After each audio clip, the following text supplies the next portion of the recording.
আসসালামু আলাইকুম প্রিয় দর্শক, আপনারা অবগত আছেন গত জুলাই 2024 আন্দোলনে বাংলাদেশের স্বৈরাচারী সরকারের পতনের পর 8ই আগস্ট অধ্যাপক ডক্টর ইউনূস সরকার গঠন করেন এবং সরকার গঠন করার পরে তিনি রাষ্ট্রের কিছু গুরুত্বপূর্ণ সংস্কারের জন্য 6টি কমিশন গঠন করেন এবং পরবর্তীতে আরও 5 সংস্কার কমিশন গঠন করা হয়।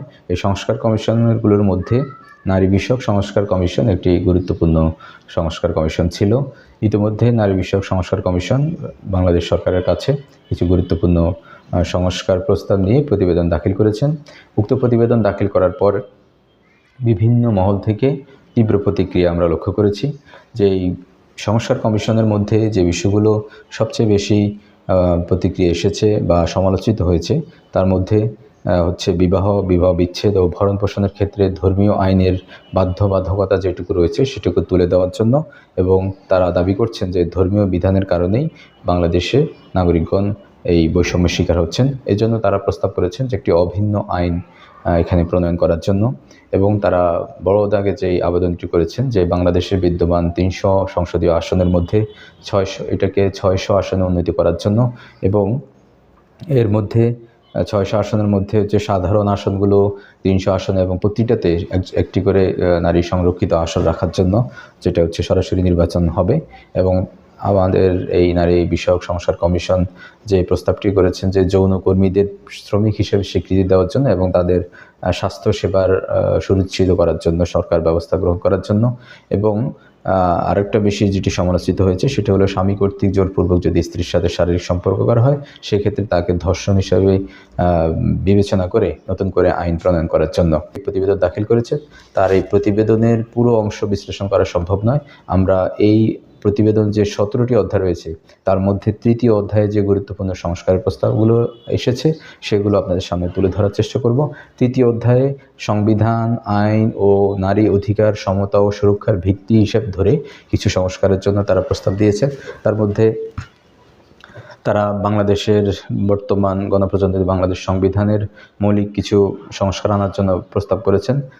সেখানে তারা যেটিকে বিশেষভাবে উল্লেখ করেছেন, বাংলাদেশের যেই সংবিধানের আর্টিকেলগুলোতে বিশেষ করে 28-এর 1, 28-এর 2, 28-এর 3 এগুলোতে নারী পুরুষ ভেদাভেদ যে শব্দগুলো উল্লেখ আছে সেখানে তারা উল্লেখ করেছেন যে লিঙ্গ পরিচয় শব্দটি সংযোজন করার জন্য, তাহলে নারী পুরুষের বাহিরে যে সমস্ত লিঙ্গ পরিচয়ের লোকগুলো রয়েছে সেখানে তারাও একসাথে সন্নিবেশিত হবে এবং বৈষম্য দূর হবে বলে তারা প্রস্তাব করেছেন।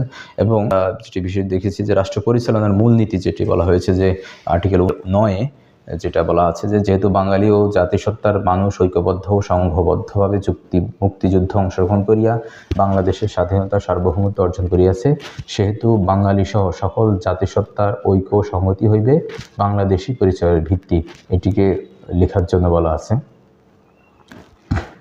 এবং এই সংস্কার কমিশন সংবিধানে আরও কিছু গুরুত্বপূর্ণ ইতিমধ্যে আমি বলেছি যে অনুচ্ছেদ 2-এর ক যেখানে উল্লেখ আছে যে রাষ্ট্রধর্ম হবে ইসলাম, সেখানে তারা উল্লেখ করেছে যেহেতু রাষ্ট্র একটি ইহজাগতিক সত্তা সেহেতু কোনো ধর্মীয় বিধান অনুসরণ করে সংবিধান শুরু হওয়া উচিত নয়। তাছাড়া একটি ধর্মকে প্রাধান্য দেওয়া ধর্ম নিরপেক্ষতা নীতির সাথে সাংঘর্ষিক, তাই অনুচ্ছেদটি বাতিল করা প্রয়োজন।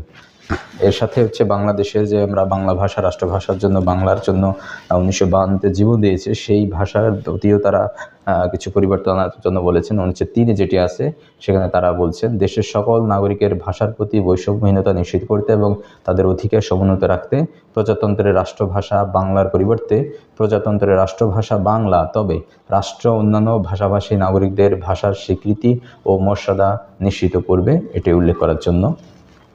এবং এই নারী সংস্কার কমিশন পারিবারিক আইন ও ব্যক্তি অধিকার বিষয়ে এখানে কিছু গুরুত্বপূর্ণ সংস্কার আনার জন্য প্রস্তাব করেছেন। সেটি হলো একটি অভিন্ন পারিবারিক আইন প্রবর্তন করা যা বিবাহ বিচ্ছেদ, অভিভাবকত্ব, উত্তরাধিকার সংক্রান্ত সকল বিষয় ন্যায় বিচার ও সমতার ভিত্তিতে সব ধর্মীয় সম্প্রদায়ের জন্য ঐচ্ছিকভাবে প্রযোজ্য হইবে। একটি বিশেষায়িত ফাস্ট ট্র্যাক সিভিল পারিবারিক আদালত প্রতিষ্ঠা করা যেখানে একটি সম্মিলিত আইনি কাঠামোর আওতায় সকল পারিবারিক বিষয়ে বিচার কাজ পরিচালিত হবে, ধর্মভিত্তিক বৈষম্য দূর হবে এবং নারী পুরুষ সমতা আরও সুসংহত হবে। ভরণ পোষণ ভরণ পোষণের উপর একটি অভিন্ন ভরণ পোষণ নীতিমালা তৈরি করা, যা একজন ব্যক্তির সামাজিক অর্থনৈতিক অবস্থার মানদণ্ডের উপর নির্ধারণ করা হবে। প্রতিটি ভরণ পোষণ, দেনমোহর, অন্যান্য অর্থ মামলার ক্ষেত্রে 40% অর্থ জমা দিয়ে আপিল করতে হবে। এবং এখানে সন্তান ও নারীর অধিকারের বিষয়ে কিছু সংস্কারের কথা বলা আছে। তো আমরা যদি আরও কিছু সংস্কার যেটি সবচেয়ে বেশি সমালোচিত হয়েছে, যৌনকর্মীদের আইনি সুরক্ষা নিশ্চিত করার জন্য দাবি তোলা হয়েছে। যৌন পোশাককে অপরাধ হিসাবে চিহ্নিত না করে এবং শ্রম আইনে একে স্বীকৃতি দেওয়ার জন্য প্রস্তাব করা হয়েছে। যৌনকর্মীদের স্বাস্থ্যসেবা, নিরাপত্তা ও সামাজিক সুবিধাগুলো নিশ্চয়তা প্রদান করা এবং শোষণ ও সহিংসতা থেকে রক্ষা করার জন্য আইন সুরক্ষার বিধান নিশ্চিত করার জন্য প্রস্তাব করা হয়েছে।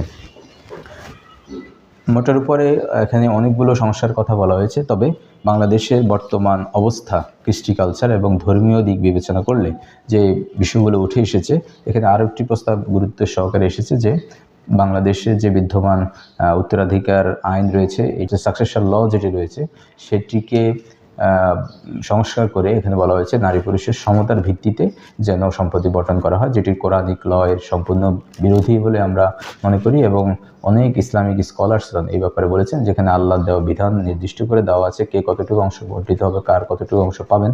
সেখানে নতুন করে আইন প্রণয়ন করে বা সংস্কার করে এখানে ইসলামিক বিধিবিধান, দীর্ঘদিনের প্রচলিত রীতিকে সংস্কারের কোনো সুযোগ নেই। সেজন্যই বিভিন্ন স্কলার্সরা এইটাকে তীব্র প্রতিবাদ জানাচ্ছেন।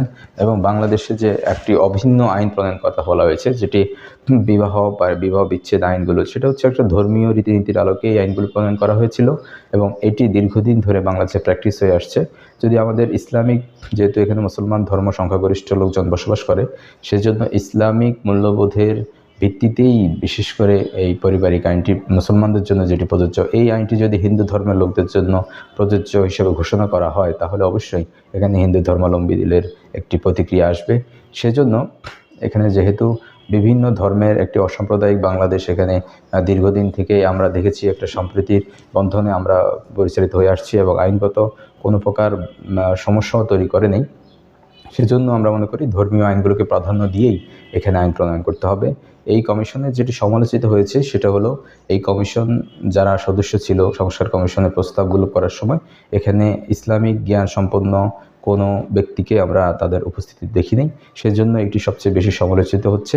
এবং এই আইন প্রণয়নের মধ্যে যতটুকু ধর্মীয় অসামঞ্জস্যতা, ধর্মের সাথে সাংঘর্ষিক, এগুলোকে বাদ দিয়ে যতটুকু মেনে নেওয়া যায় সেটাকে বেসমেন্ট ধরে নতুন করে সংস্কার কমিশনে কিছু ধর্মীয় জ্ঞান সম্পন্ন ইসলামিক স্কলার্সকে সংযুক্ত করে এই সংস্কার প্রস্তাবগুলোকে বিবেচনা নিয়ে নতুন করে সংস্কার কমিশন গঠন করে একটি উত্তম এবং সার্বজনীন স্বীকৃত নারী বিষয়ক সংস্কার কমিশন গঠন করার মধ্যে দিয়ে একটি প্রতিবেদন তৈরি করা হলে এই বাংলাদেশের নারী সমাজের উন্নয়নের জন্য ভূমিকা রাখবে বলে আমরা মনে করি। সকলে ভালো থাকবেন। আসসালামু আলাইকুম।